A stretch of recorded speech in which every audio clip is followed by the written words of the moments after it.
What is going on, my friends? My name is Parker Andriese, DJ of 10 years and host of Behind the Energy podcast.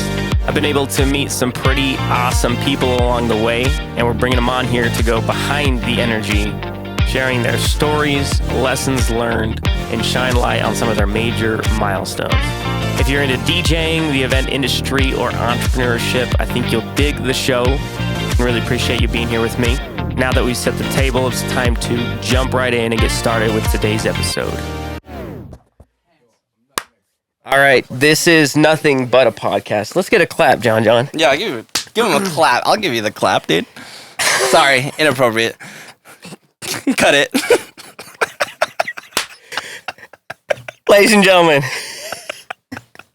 party people, listeners abroad, and party people on YouTube, welcome to Behind the Energy podcast. This is going to be a treat and a half. This is actually a reunion. Yes. I can't remember the last time we recorded. I think it was at least two-ish months ago. It's been kind of on pause and on the back burner because things have been crazy as of late, but we are back. And my heart's racing because we're coming in with some energy and some excitement with the two guests that we've got in the studio session today. Ladies and gentlemen, we've got the one and only Jon Jon in the house. What's up, my dude? Nothing much, dude. My heart's beating. I was nervous. Are you a little nervous? Yeah, dude. It'll go away after I drill you with like 4 questions. You send us a text, and we were like, I wasn't expecting it. You were like, do you want to be on podcast? And then ever since then, my heart has not like dropped below like 130 beats per minute. Did you lose like 20 pounds? Yeah, dude, I'm so... Because that was 2 weeks ago. Straight up, I'm stressed. I was just like, I'm nervous. This is crazy. I'll be honest, like, I think part of my heart racing is because I've had too much caffeine today, but I still get nervous even though it's literally just having a conversation with my friends. So, like, take that for what it is. It is an intentional conversation just so we can touch on some specific things. But for the listeners and viewers and everyone, Jon Jon is a homie as of fairly recent, but he's been DJing and an entertainer for quite a few years now. The co-founder of Lost and Found with my boy Chris, who's going to be on the next episode. He's also a doggo father, correct? A dog father, yes. A dog, yeah. D-O-G father. Both. D-O-G and D-A-W-G. Dog father. Do you want to elaborate on that? Nope. He's also a husband, and I have here in my notes, he is a fiend on the dance floor. That's true. If you are looking for a little spice in your life, go see him perform a show or just keep a lookout for him on the dance floor. We throw it back for sure. So yeah. I'll have him link the sneaky link for my... I'm just joking. No, none of that. Is there a link I don't know about? No, there's no link. So, ladies and gentlemen, we are in store for a killer episode. Collect myself for just a moment. Yeah, we're good. Jon Jon. Serious podcast. Actually, I had this thought today, Nick, as I was prepping for the show. I should put guests on blast and ask them if they listen to the episodes, any episodes, and like ask them about which one's your favorite one. Have you listened to the show at all? I've watched basically every single thing that you've posted on your Instagram. The reels, okay. The reels. So this is the real like in depth going behind the energy with the podcast. This is the real reels, okay. The full version of the reels. If you're listening to this, you're on the inner circle, and you're becoming a part of the inner circle right now as we draw the line. Jon Jon, a lot of this podcast is designed around sharing the story of the guest and the big major milestones in their career as a DJ, an entrepreneur, a musician, if you will. And so I want to take a few minutes to hear from you in terms of just your introduction to DJing and like the early days of like how that came to be in your life. I know we talked about it a little bit. Yeah. But for the listeners to paint the picture and build kind of like a foundation for the conversation. Yeah. Oh, dude. Where do I... So, it's funny. I think we'll talk about this later, but like, when I first started DJing, I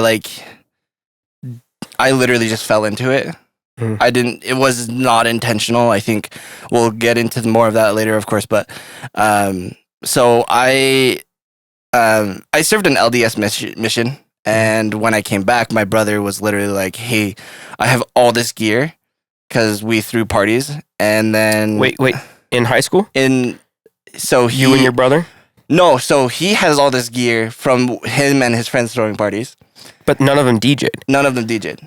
Okay. And then he's like, we need a DJ. So I come home, they put me on, and then I learned how to DJ, and I just immediately fell in love with it. So it was like a really random way to figure it out. What were you spinning on? It was a little Serato SB2. Yes. One of my favorite, best controllers. The best intro. You just took it. We took it everywhere. I remember we went on a road trip and I just set it up because you could just hook it right into the aux. Yeah. And then I just DJ'd for a whole road trip. That's a vibe. And it was incredible. Yeah. Legroom for days. Sorry, I'm going to keep interjecting just to paint a picture, but continue. Yeah. And so, yeah, I think, I kind of came upon DJing not it wasn't like, I've always been like a big partier, and it's always bugged me when the DJ sucked. So like all through high school, Chris, the other co-founder of Lost and Found, and I would go to these parties, and like the music would kind of suck.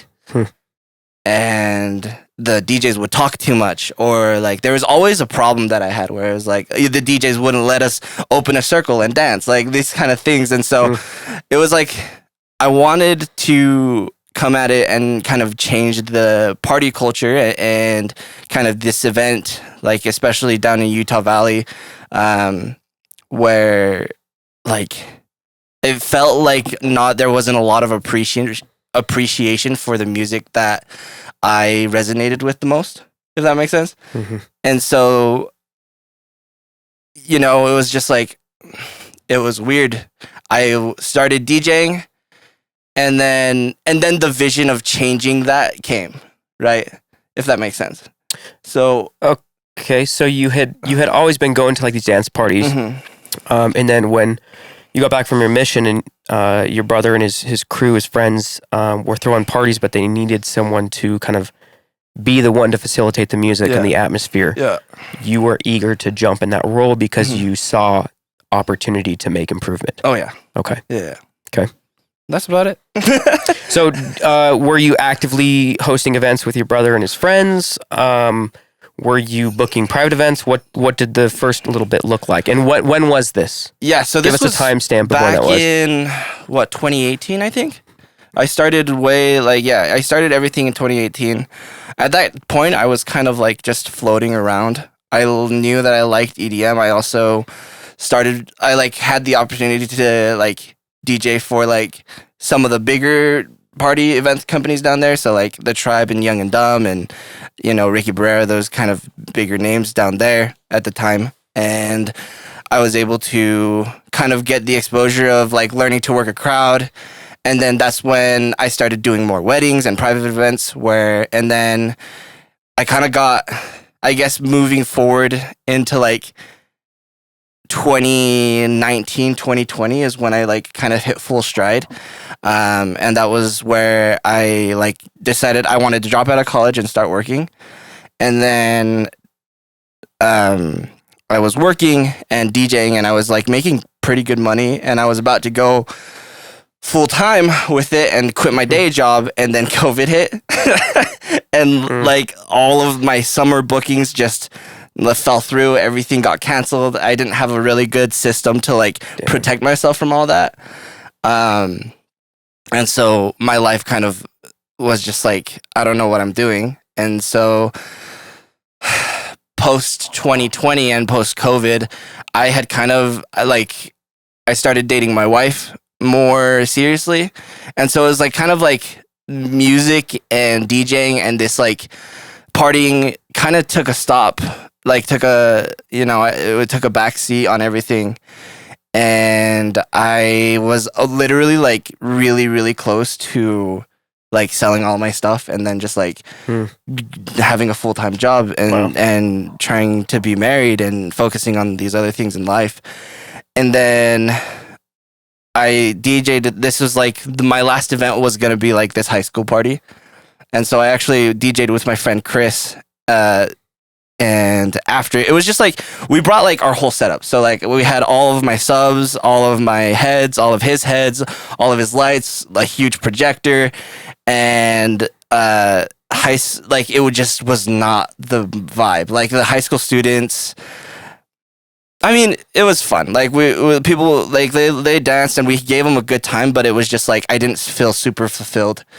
Okay, if that makes sense. I don't know. Help me understand as to why. Help the listeners understand. At that point, it was like I was trying to.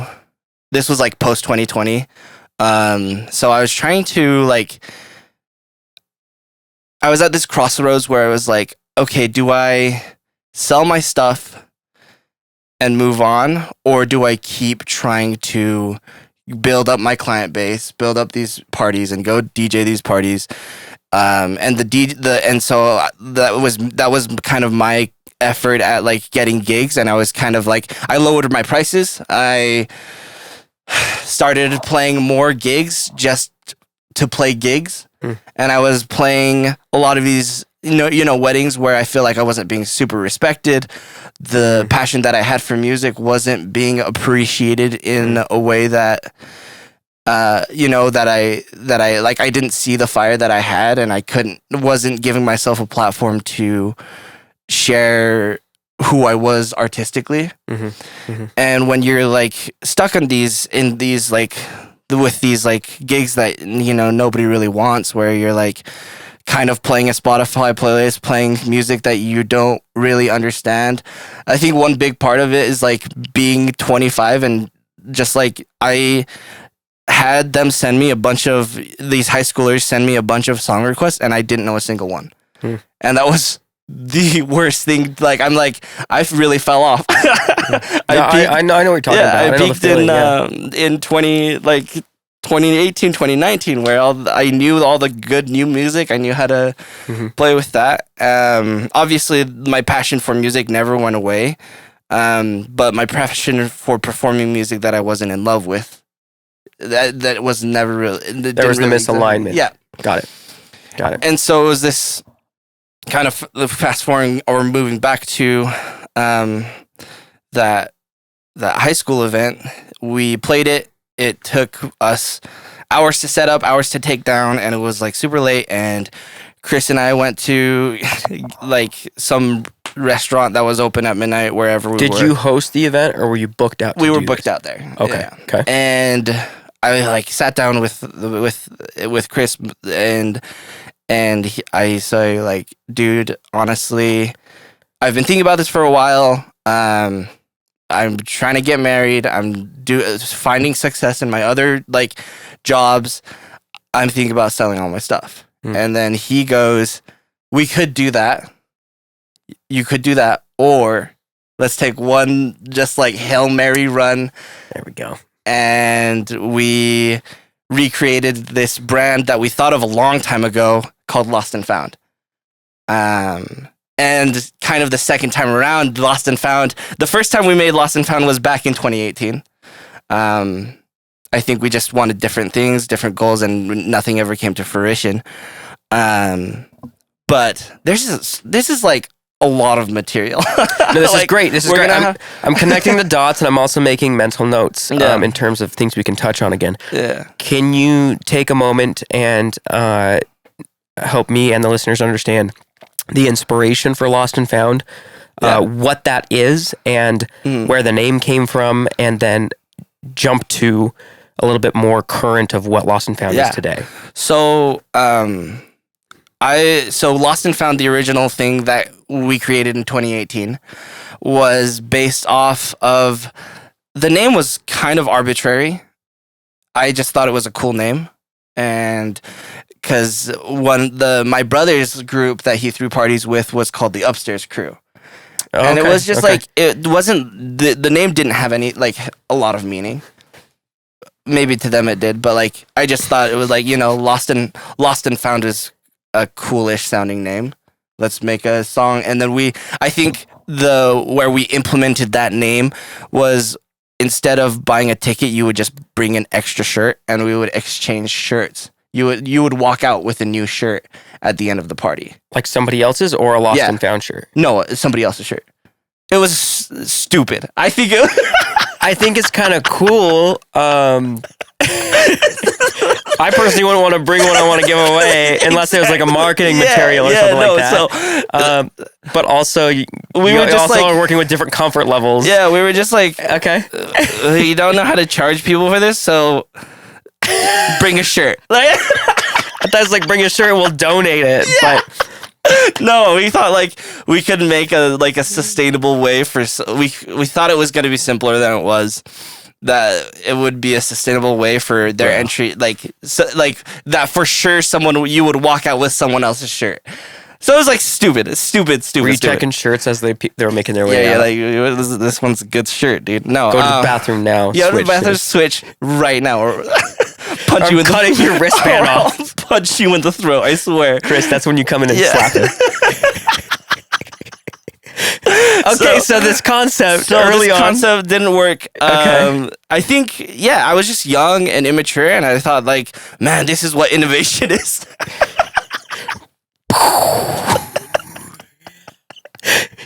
I need to like throw a meme on the YouTube video. No, so we thought this was just like this new. We were gonna come at like. Yeah. I think everybody just wants to be different, and we thought we could bring something different. I think we were salty at like the bigger party companies that didn't give us an opportunity to. So we're just like, we're gonna be different, and it doesn't matter if the different is good. We're just gonna be different. So come with a shirt to trade. I'm sure that was a little challenging to communicate. Yeah, in marketing, nothing ever happened. I brought Chris shaking his head. We had a bucket of like 3 T-shirts and nobody took them. So like the people were like it was just a party, and it ended up just being a free party with like a bucket of shirts in the middle. So anyway, it kind of there's like drama, dude. Chris and I had some. If we ever do a podcast with both Chris and me, we had some drama. We stopped hanging out for a minute, but fast forward. Take me and the listeners to the time when Lost and Found had its resurgence, and was it this final event? Yeah, after you went out to dinner at midnight or 1 in the morning. Yeah, and you had this conversation. Paint that picture. I was being definitely like super. I don't even know how to talk about it because I can't believe it was hard to think about where I was, where I was just like ready to give up something that I love so dearly now, if that makes sense. That does. Yeah, and so it's just like, why was like it's like I was ready to give something up that, like it has a lot of meaning to me, and it had a lot of meaning. Like it was one of the ways that I connected with my brother, and it was a really good way that it kept me going out, and I was able to connect with so many people, so many amazing people through this. But I was just like, man, I'm just not happy when I DJ. I don't like playing, Cupid Shuffle 13 times. I hear you. And like, and these just like, and it was just like, I swear if you ask me to play Pop Smoke one more time, I will never DJ another event in my entire life. I won't be the one to ask you that. But I get what you're saying. Yeah. You clearly decided to move forward with this last event. Mm-hmm. You were able to go out on faith or trust, or just like, let's give it one more go. Yeah. What was different at that event, and what has been different in the recent Lost and Found events compared to 2018, 2019, and maybe a little 2020? I think the way I explain it is that like you start playing to win versus playing not to lose, if that makes sense. Boom. And yes, we started this first event. The first event we threw with Lost and Found, I was DJing. It was this really small. We went to like our whole mission. Like we were just like, there are all these cool venues in Utah that aren't technically venues. Like they're restaurants, they're like fast food pages, they're boba shops, and we're like, how can we turn these really open spaces into a place where people can party and listen to music and have a good time. And so it was this first event. We called it On the Aux, Lost and Found's On the Aux, and I was DJing, and it was like the vibes were just like, you know, we still, though it was kind of a weird situation where like they still wanted to be a functioning restaurant, but we were gonna go and play music. And the music, like the criteria for the music was like Chris, I think, had a sense where he's like, yeah, like we got to do this right if Jon Jon was gonna stay. And he said, Jon Jon, just go play whatever you want, basically. And I put together probably like the compilation of like the last year, like a set list of the music that had like helped me get through COVID. And it wasn't like you're like tear out dubstep or like crazy house by any means, but it was just like a lot of the in music that was important to me. And literally like, I think there were maybe 15 people there. It was a small thing, but everybody was having a good time. We got some really good fun photos, and it was the best time I had ever had DJing. And I had previously had like DJed for bigger event companies, and you know, all these kids are jumping for the music that you're playing, but nothing has matched being able to share the music that like has true meaning to me, if that makes sense.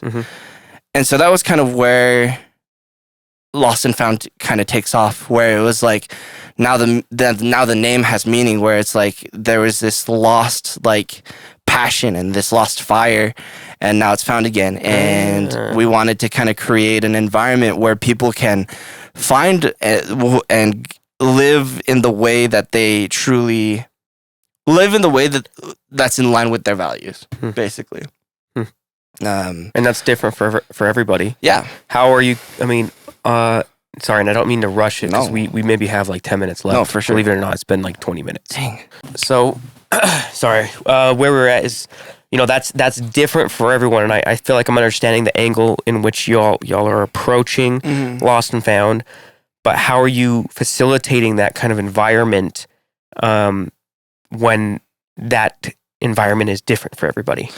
Yeah, does that make sense? That's a very good question. To be honest, we're kind of going. It's kind of hard where I'm gonna stutter a lot, so you're gonna have to cut this first part of me talking right now. But let's see. I think we just try to make sure that like we are finding. I think it's weird. We've kind of moved into a direction where we're starting to find people that align with who we are as well. The art that you're bringing to the table and that you want to share with others. Yeah. And maybe there's some overlap with whether that be other vendors and or the guests that are coming. Yeah. Okay. So I think it's more of like we're now approaching this with like the mindset of like, if we build it, people are gonna come. Okay. And if we build it in a way that's welcoming and you know, we get, you know, we really, this is gonna sound super bad, but like we don't care who comes to our party, our events. As long as they're not causing problems. As long as they're not like causing problems or like, you know, belligerent.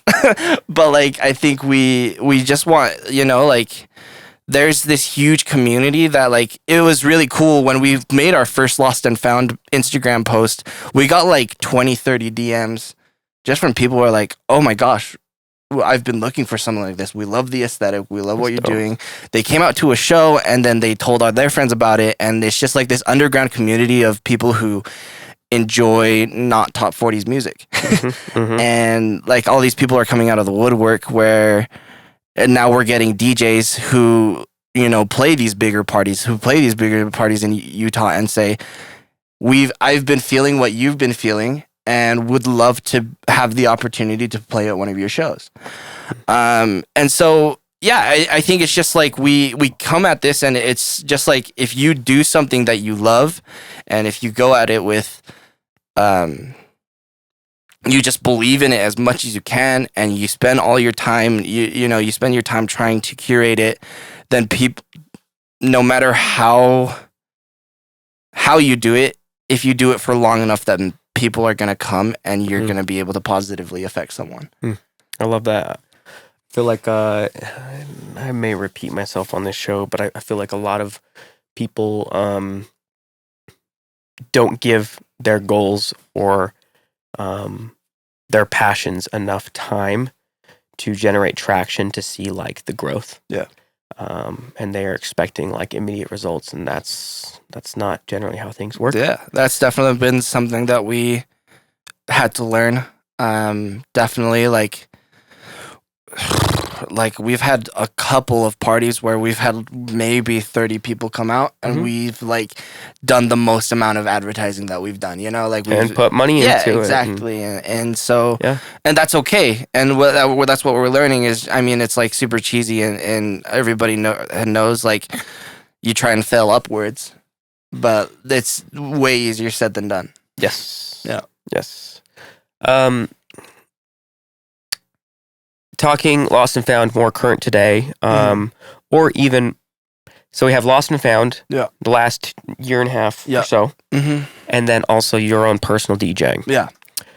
Between the two, can you talk to me and the listeners, viewers, about perhaps the biggest challenge that you've faced either in personal DJing or recent Lost and Found, and how you're combating that or how you've overcome that? The biggest challenge? Yeah.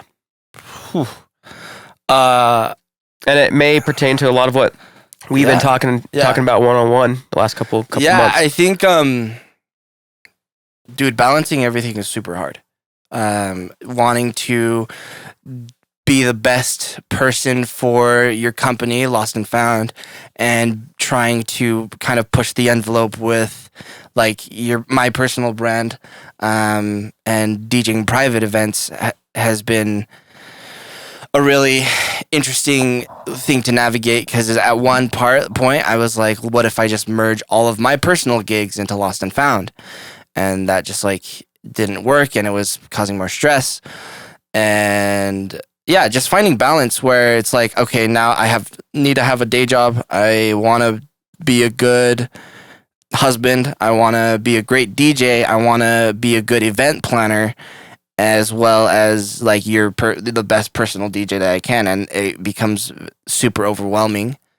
And one of the things that I've been really working on is like the whole concept of like addition by subtraction. Yeah. I think my whole life, I've grown up with like ADHD, and so I've been like the, you're jack of all trades, a master of none, but I think trying to subtract some of the things where I'm like, okay, maybe I don't need to be doing this as much, because I've found out what I value the most. One of the things, Chris might talk to you about it, one of the things that we've talked about is like your things with a uppercase A and a lowercase a.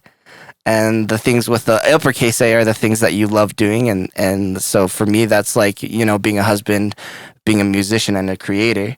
And the lowercase a are the things that I need to do to have a sustainable life, where it's like, you have to have a job, you got to go to work.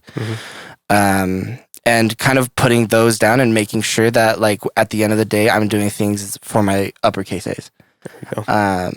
And yeah, whatever that may be, it's just, then it's worth it, Jon,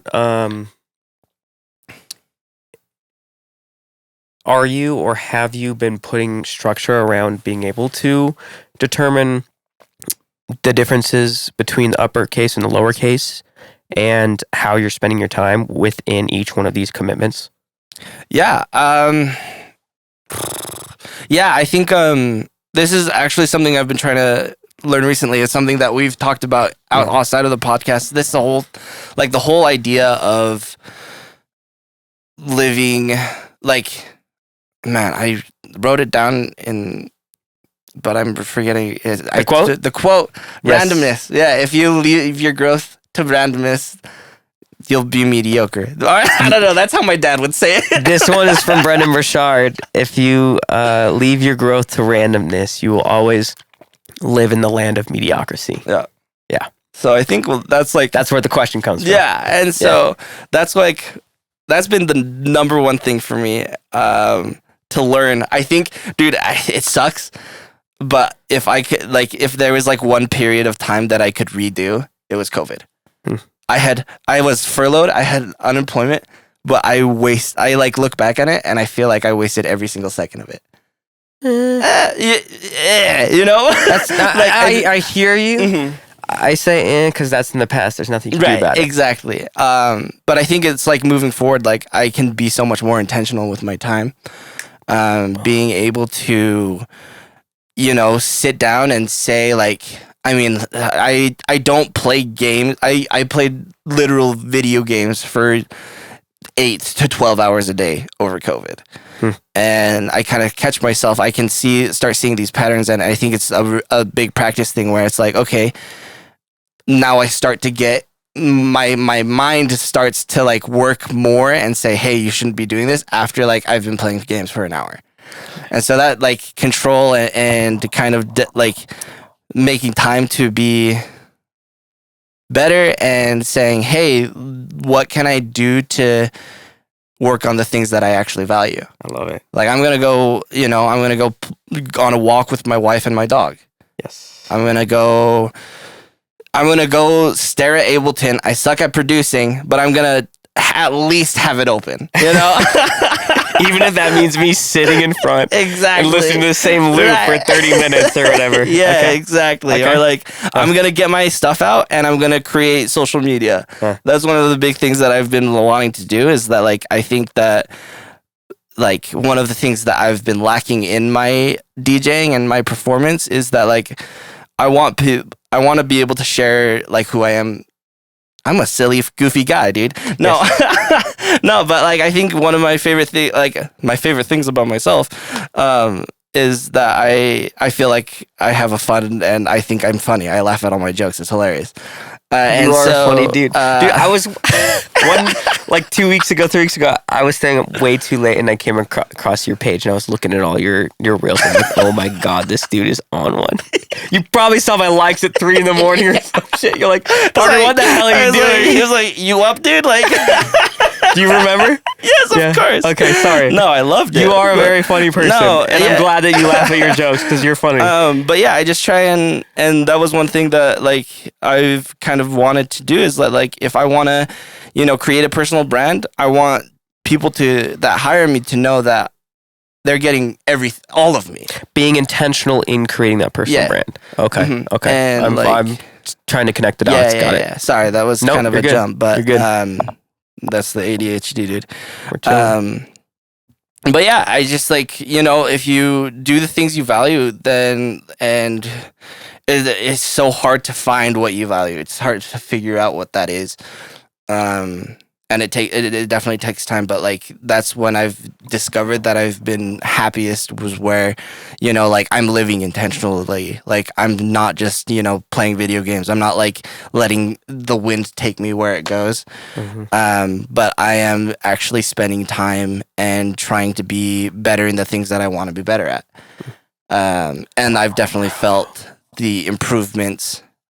Whereas, if you do, I'm sick. I was just tired of being mediocre, I get what you're saying. It's really odd and cool that not only we're doing this podcast today, but we're talking about this specific podcast or this specific topic because there's my timer. This morning I was listening to an audiobook by Brendan Burchard. Mm-hmm. I generally try to start my morning with something of that nature. And he spoke about this topic about noticing or implementing signs in your daily life. Mm-hmm. And an example of that is every time Brendan Burchard walks through a door, he checks his energy and his mentality and resets it if it's not in alignment with how he wants to be his best self with the people in this room. Or like, for example, I might have him on my phone right now. Oh no, I closed him out. But like setting a notification in my phone to go off at 2 p.m. saying, asking me the question, what has been good today? Yeah. So implementing structure or signs, like for you, an hour into like playing games, for example, you then check the clock and you're like, hey, maybe I should go switch it up and go on a walk with my wife. I was listening to that today, and as you're describing this, I'm like, yes, you're checking the boxes. Jon, we maybe have like 3 minutes left, bro. I had 2 questions for you, but I think I would rather just leave it open to you, man, in terms of sharing what you'd like to with the listeners and the viewers about what you're excited about, or something you're proud of that you've done with Chris and Lost and Found, or perhaps maybe even the biggest learning experience in your time as a DJ and an entrepreneur. I think I want to connect on to what you were just saying with like creating little habits, whether it's like, I think one of the things that helps create good habits is having those like actual physical markers, like going through a door, doing something physical, like having something to trigger that thought process. Yes. And one of the things that like you while you were talking about, just barely talking, the signs. The signs. Yeah. One of the things you told me that has drastically affected the way I DJ, right before you DJ, you're going to have to bleep this. When you DJ a wedding or you go to a bathroom, you were telling me you talk to yourself. You say, I'm gonna fuck shit up. Yeah. Right. Yeah. And so I have that coaching conversation. Like how, and it's just like, right. Like, I think that kind of ties into like, one, it's like creating those physical cues, but also like being your number one fan. Yes. Stop doing, like, I guess my biggest like lesson, I feel like I'm just like an imposter. I'm in no place to tell anybody how to do anything, but like I think that like the biggest thing that I have learned on social media, you saw my reels, most of them are just ridiculous. He's got some funny stuff. But what's the handle name real quick? the.jonjon.chen. Okay, thank you. Because I'm a celebrity. Yeah, go in there, follow me. You'll get a good ab workout. No, but like, I think that if I was creating that content for somebody else, then I would not be creating that content. Okay.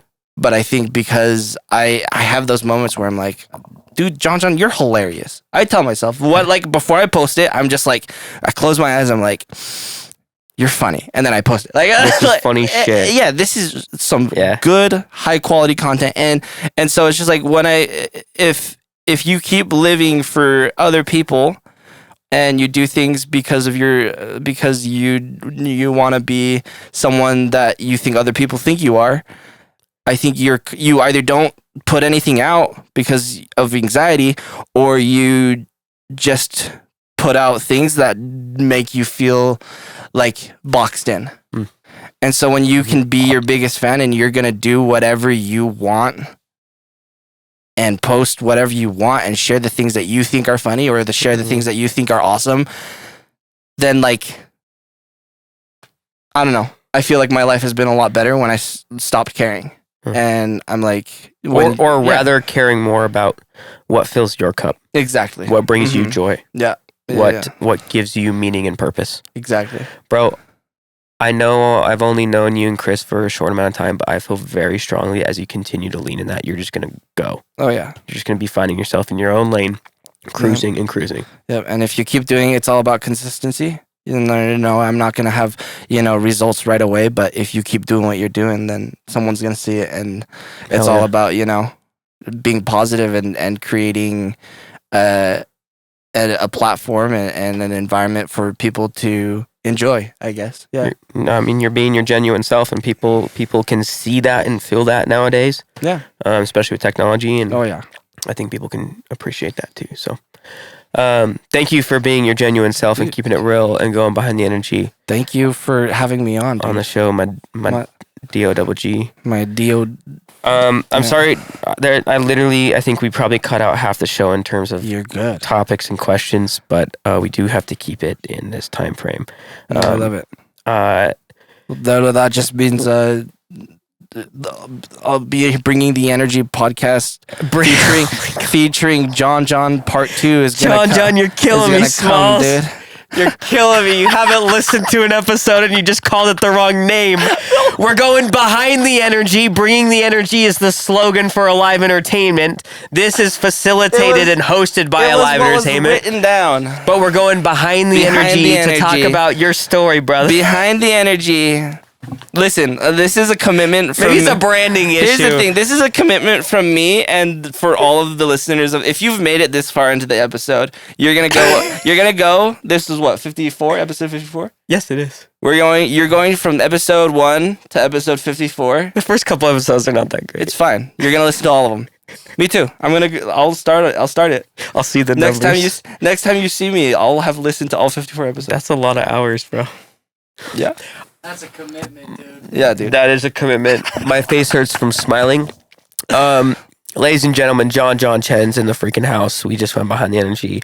One more time on Instagram so we can get a good laugh and follow along. Yes. It's the.jonjon.chen. And Lost and Found. And lost.found.official. Bada bing, bada boom. Bada This bing. won't be coming out by the time you have your next event, but they can follow along on social media so they can see all the future events coming in 2023. Yeah. Folks, we got another guest in the house, and it is part 2 of Lost and Found. We're going to cut this so we can jump on over to the next episode. If you did make it to the end of the show, muchas gracias. And if you're watching on YouTube, especially from a different state and or country, thank you so much. And with that, we will catch you next week for another episode of Behind the Energy podcast. Behind the energy. Peace.